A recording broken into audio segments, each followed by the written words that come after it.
I'm so proud of Call My Manager. It's very experimental, especially on my end because Last year pa, inaabangan ng Call My Manager, serye ni Judy Ann Santos para sa isang streaming app. Si Direk Eric Mati ang direktor ng serye na kasama sina Edu Manzano. From a reliable source, nalaman na eto pala yung Philippine adaptation ng original French series na Call My Agent na napabalita noon na gagawin ni Edu kasama sina Angel Locsin noon. Ang Call My Agent ay patok sa French comedy drama TV series na tumatalakay sa kwento ng talent agent sa isang fictional agency at kanilang relasyon sa kanilang mga kliyenteng aktor. Bagamat may mga nanghihinayang na nawala si Angel sa cast, marami naman ang na-excite sa pagkakasama ni Judy Ann sa cast na siyang pumalit sa kanya.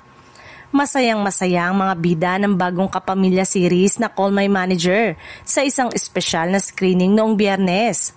Sa isang mall sa BGC, tampok sina Judy Ann Santos, RK Bagatsing at Edu Manzano na hindi maitago ang kanilang ngiti habang ipinakikilala ang kanilang proyekto sa publiko. Dito rin nagkaroon ng pagkakataon ng mga fans at media na makita ang chemistry ng cast sa isang casual at masayang setting. Nakakatuwang malaman na isinabay ang screening sa 28th French Film Festival. Ito ay nagbibigay ng espesyal na koneksyon sa pinagmula ng serye at nagbibigay pugay sa French cinema na naging inspirasyon ng palabas. Ang kombinasyon ng lokal na talento at international na konsepto ay nagdudulot ng bagong karanasan sa mga manonood.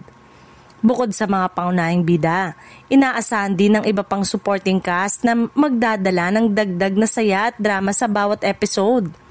Ayon sa ilang source, tampok sa serye ang kilalang kapamilya artist na nagbibigay ng mas makulay at kapanapanabik na kwento sa industriya ng showbiz. Ang kapamilya fans tiyak na aabangan ng Call My Manager.